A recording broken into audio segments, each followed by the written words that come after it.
Hey, how's it going, guys? This is going to be my out-of-box review for the thick boy himself.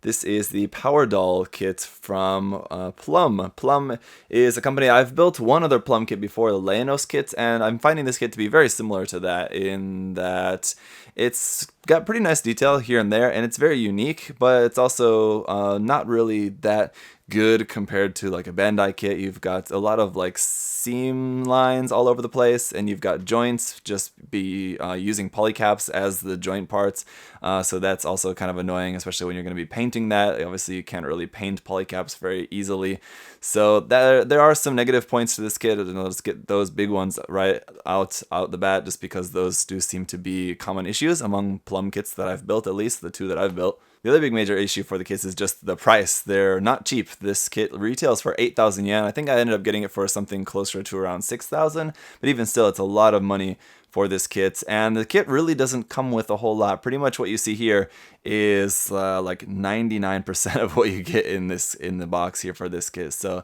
there's not a lot. You get a whole lot of thickness, but you don't really get a whole lot of much anything else. In terms of the size, though, it is pretty good size. It's probably about the size of a 1/100 scale master grade kit, if not even a slight bit bigger, depending on which master grade you're comparing it to.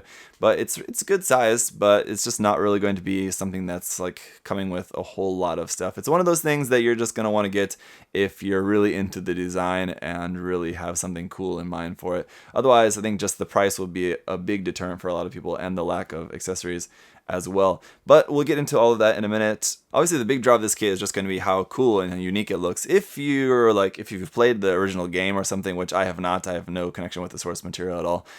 If you like that, or if you're just into like big, thick thigh mecha robots, then I guess you might be into this as well. So let's take a look at this guy closer up. So let's talk a bit about the articulation of this guy. For the head, you'll notice here at the base of the head, there's these two little kind of wires that go down into the chest. Those are of the same kind of polycap material. It's just like really soft plastic. And then at the back of the head, you can see there's the little gray bits there behind the head, and then these little kind of circular bits on top of the head.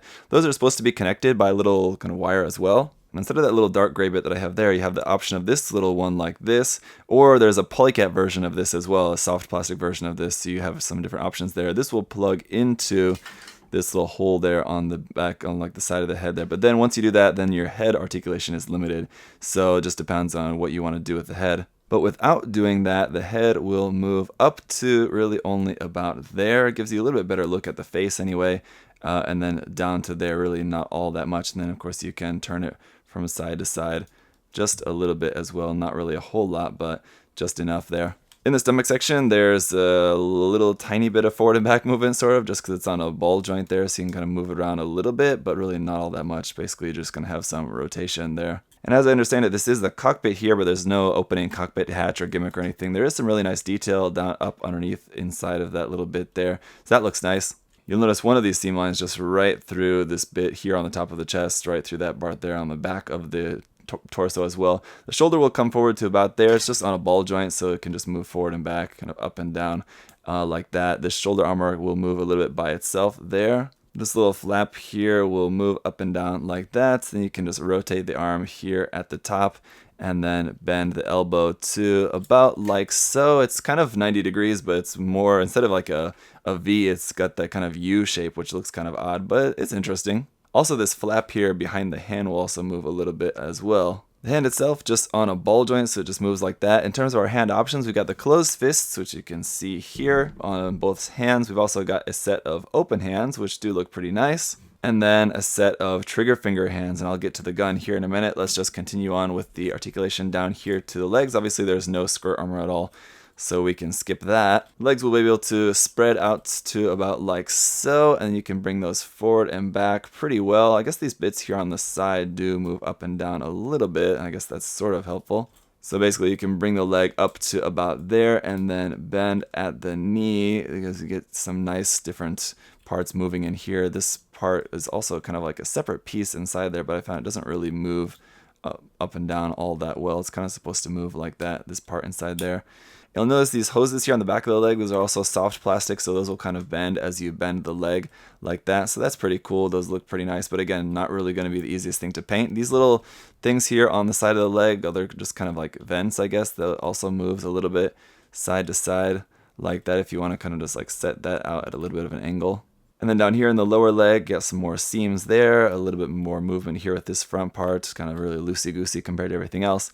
Ankle will move side to side pretty well. Again, seam line down the light gray part, seam line down the dark gray part. It's just seam lines kind of on everything on this kit, but that does move side to side really nicely, and then back really far there as well, forward pretty nicely as well, and the toe is a separate part, so that will move on its own. Up underneath the feet, nice detail there, but seam line right down the middle of that all the way. So overall, I'd rate the articulation similar to older high-grade kits where it's okay, but it's nothing really too fantastic. You'll also notice too, obviously there's nothing engineered as a way to connect this onto an action base. If you wanted to have this up on a base in some action pose or something, I guess you could probably use like the fork adapter should fit up in there. Otherwise, you have to like custom make your own adapter or peg or something for that. Now the only weapon that you get included with this kit is the rifle, and here it is. It's very simple. It's just a few pieces. As much as it is just kind of really simple and boring, I actually do kind of like it actually now that I built it. When I was looking at it before, just on the outside of the box, it's just kind of like, wow, that's nothing to be excited about. But after building it, it is kind of interesting looking. I do kind of like it. It does seem very kind of futuristic yet familiar kind of, so it's pretty cool. So there you go. It's a pretty cool, interesting kit. Definitely if you're just into something a little bit more unique or you want to build something a little bit different from the standard Gunpla kit, this is going to be one of those kits that's going to take a lot of work. I think definitely if you just want to make it look its best. Obviously, like I've been saying, the seam lines on this kit are pretty horrendous. And again, just the polycaps for the joints also, if you want to paint those, that's going to make your life pretty difficult and everything. So it's one of those kits I would definitely not recommend for beginners, especially just due to the price tag as well. It's something that I would recommend, obviously, for people with a little bit more experience, people who are interested in doing a little bit more kind of modeling in terms of the process rather than just building. Obviously, just straight out of the box, built up like this, and if you went in and did some panel lining on that, threw a few decals on there, which it doesn't include any decals, you'd have to find something from something else. It still could be pretty cool. If you don't mind the seam lines on there, then obviously it's still a really cool kit either way. But the other thing I think this kit could be really cool for is just a kit bash material with the obviously very defining features with this kit. I think it would be really cool to see this mixed with different things. And I have seen that before. I've seen online different kit bashes using this different parts of this kit, mostly the legs, just obviously with those being kind of the very most prominent feature of this kit. But either way, it's still a pretty expensive kit to buy just for kit bashing material. But then again, you know, if you have a vision, if you have something really cool in mind that you want to make, and that's the price that you have to pay in order to get the parts, I think it's definitely a lot cheaper than spending weeks and weeks scratch building something of the equivalent of that. So all in all, I think I'm glad that I finally got this kit and was able to check it out. I'm not sure when I'll be able to actually put in the time to actually finish it in terms of or just fixing it up and painting and all of that, but it's something I'll just keep on hand and maybe get around to that eventually someday. But all in all, I think I pretty much covered everything. There's not really too much else to say about the kit. If you guys do have any other further questions or comments, of course, you can leave those in the comment section there. I'm sure there's some of you guys who are maybe much more familiar with the source material who could probably point out some things maybe that I'm not pointing out to you guys were just related to the kind of technical aspects of the actual robot or something. But overall, it's a cool kit if you can stomach the price and you know what you're getting yourself into. So in that sense, hopefully this review has been helpful for you guys who are maybe interested in checking this kit out. Maybe you've seen it before, maybe you've never seen it before, and now that you know it exists, maybe you really want one. So I don't know. Hopefully this review has been helpful for some people anyway. With that, guys, I wish you all a great day, and I'll see you next time. Thanks for watching. Bye-bye. Thanks for watching.